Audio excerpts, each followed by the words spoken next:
an interesting question because technically I've been with the same employer my entire professional career, but I'd have to say if I had to pick one experience, when I was 16 I was a busboy and a dishwasher for a restaurant.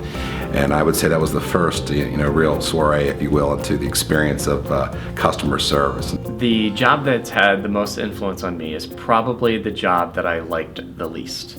But what it did for me was to really help me to find out my passion, find out what I'm gifted at and what I'm passionate about. And I was in sales. I was selling food equipment, did that for about 4 years, and that led me to where I am today. Trading commodities on Wall Street definitely set a pathway for my career and kind of set the tone in many ways. Yeah, without a doubt. Early in my consulting career, I had the opportunity of working for Procter & Gamble on various technology projects. So number one, it's where I met my future wife, best friend, and business partner. It just took her a little while to agree to going out with me at the time. But it also taught me how this world-class organization not only manages their technology, but how they train and develop their people, and how they communicate as an organization. And that's had a huge influence on how I think about business. I think it's a collection of all of them. And I just can't really point out a single moment that defined something. What I can point out is a series of moments and events that kind of all collectively have gotten me to where I am today.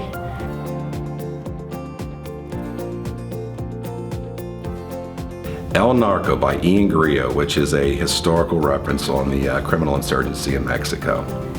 The last book that I read was The Promise of a Pencil by Adam Braun. And basically what he's talking about is the power of having a vision that you really believe in and concentrate and focus on that. And in a nutshell, what he's talking about is small thing done with a great love can change the world. Last book I read was Love Does by Bob Goff, and what I loved about that was just him leading a life of just being intentional and loving people for where they are and really making a difference. Recently finished a biography of Elon Musk from Ashley Vance, and I'm currently reading Living Forward from Michael Hyatt.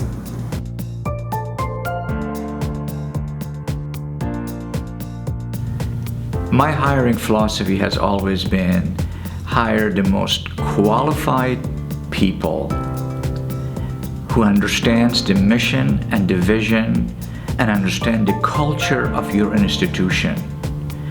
Provide the support for them and leave them alone. Do not micromanage them.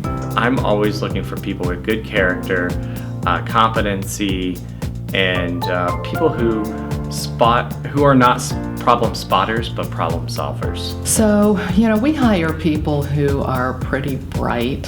So that's one component, but I think the thing that I like to see in people, even more so than high intellectual capability, is that their work ethic is that they are really hard workers. My hiring philosophy, I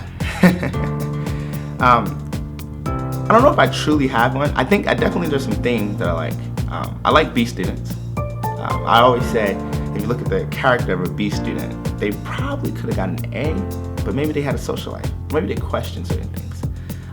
And they had great balance. And I think when you're working at a startup, you gotta have good balance. It's organized chaos. I'm not gonna teach you how to press that button over and over again.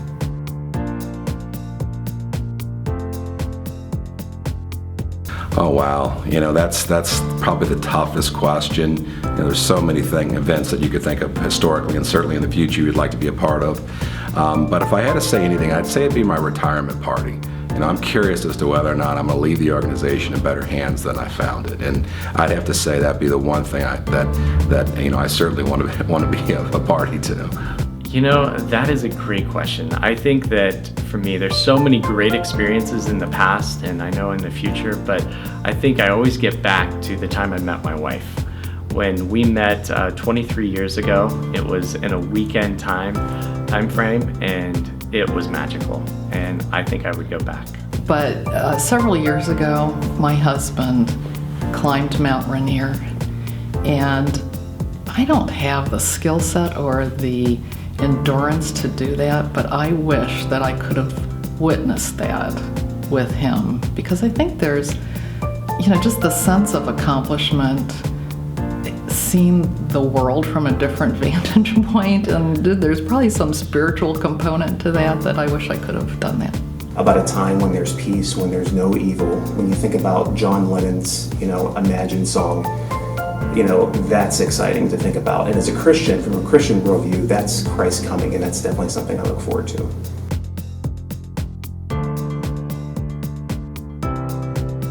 Growing Pains, that was an easy one. We combined with BDO on 1/1 of 15, the firm I was with I'm still part of. But on 1/1/15 we joined BDO, and since that, you talk about a firm with 21% growth year over year for 5 years, over nearly 1.5 billion in U.S. revenues, and so unbelievable growth. And with that comes lots of exciting challenges, and it's just exciting to be part of it. It's not easy by any means, but that's what stands out to me. I would say cheers. And I say that because in the work environment that I'm in, everybody knows everybody. Everybody wants to make sure that we have a friendly atmosphere environment. We know everybody by first name and all of that. We take our job very seriously, but we don't take ourselves very seriously. It could be stereotypical, but I'm gonna do it. I think I'm gonna compare my company to the TV show Silicon Valley. And there's a lot of characteristics of a listener that's very, very fun and interesting. I mean, we started at a startup competition that was on a bus. We show up to South by Southwest. We did really well. We raised money, and 3 months later, a year later, we raised $3.5 million. A year later, we raised $10 million.